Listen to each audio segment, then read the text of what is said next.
Hello, this is Sheersha Tiwari and you are watching Tele Khazana. Hello, स्वागत है आपका tele खजाना में। कि हम सीन के बारे में जानना चाहिए, क्या हो गया है बिग बॉस सब बच गया, आर्यन भी काफ़ी शोर मचा रहे हैं, इल्ज़ाम हो रहे हैं, क्या बोलना चाहिए? बहुत कुछ चल रहा है ऑलरेडी। आप लोग देख चुके होंगे, हमारी ऑडियंस देख चुकी होगी। काफ़ी कुछ चीज़ें हैं आर्यन को अच्छी नहीं लग रही हैं। उसको ऐसा लग रहा है कि जो वो पोजीशन अपने घर में बनाना चाहता था, जो वैल्यू अपनी क्रिएट करना चाहता था, शायद वो हो नहीं पा रही है। उसमें बहुत सारे उसको आई गेस हर्डल्स आ रहे हैं, बहुत अड़चनें आ रही हैं, क्योंकि सब उसको प्यार करना चाहते हैं, बट वो चाहता है कि सब उसको अपनाना चाहते हैं, बट वो चाहता है कि सिर्फ उसे ही अपनाए। और प्रेम को इतना वो नहीं मिलना चाहिए, भाव नहीं मिलना चाहिए, उतना लव नहीं मिलना चाहिए।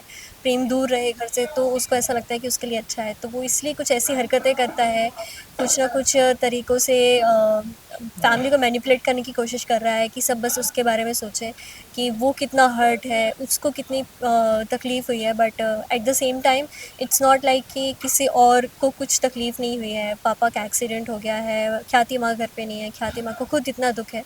तो बहुत सारी चीज़ें हैं, हम लोग भी उसको रियलाइज़ करवाते रहते हैं बीच में।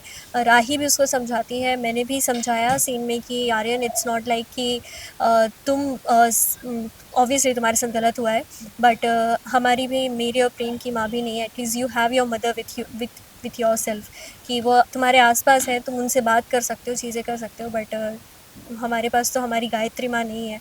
तो उसकी वैल्यू करो, उसको समझो कि कितना इम्पोर्टेंट है, और अभी भी चीज़ें ठीक हो सकती हैं। ओके, यहाँ पे बेडरूम में देखा, थोड़ा इमोशनल लग रहा है, किस वजह से? कुछ चीज़ें हैं, अभी भी बहुत सारी चीज़ें हो रही हैं। आर्यन इतनी ईज़िली चीज़ों को एक्सेप्ट नहीं कर पा रहा है, और सब समझाने की जो कोशिश कर रहे हैं, तो उस बीच में कुछ बड़े सीन हो जाते हैं। उसके जैसे? लिए आप देखते रहिए अनुपमा, ज़्यादा मैं रिवील करना नहीं चाहूँगी।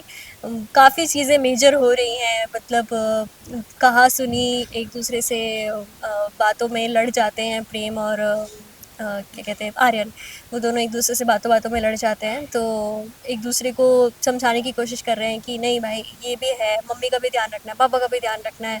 तो इन सब में थोड़ा हो जाता है झगड़ा टाइप का उनका। ओके, ख्याति जी के ऊपर काफ़ी इल्ज़ाम लगाते हैं, वो घर पे सबको एक्सेप्ट कर रहे हैं, हँस रहे ख्याति जी को, क्या कहना है? किचन में काफ़ी आ रहे हैं उनके साथ। हाँ, ख्याति जी, सॉरी, मेरा क्वेश्चन। ख्याति जो है, हाँ, वो हाँ। एक्सेप्ट नहीं कर रहे हैं कि वो नहीं चाहती वो घर में रहे, बाकी सब रहे। हाँ, हाँ, हाँ। ख्याति जी को मोटी बा और पापा जो हैं, दोनों नहीं आने देना चाह रहे घर में। पापा कहीं न कहीं चाहते हैं कि वो उनके आस-पास रहें, बट जो उनका दिमाग, जो उनको फ़ील हो रहा है कि नहीं, what is right according to him, तो वो वही कर रहे हैं। उस वज़ह से ख्याति जी आ नहीं पा रही हैं, ख्याति माँ जो है वो आ नहीं पा रही हैं। बट हम सब चाहते हैं कि वो वापस आ जाएँ, चीज़ें ठीक हो जाएँ। आर्यन को भी हम समझाने की कोशिश करेंगे, उसको भी अपनी माँ का प्यार जो इतने सालों से नहीं मिला, वो मिल जाए। तो उसी कोशिश में हम लोग लगे हैं, बट मोटिबा उतना साथ नहीं दे रही हैं हमारी। और पराग, जो मेरे पापा हैं, वो भी समझ नहीं रहे हैं बात को। वो भी डिनायल में है एक तरह से कि नहीं, मुझे धोखा मिला है, मुझे बुरा लग रहा है करके। Okay, thank you so much. Thank you.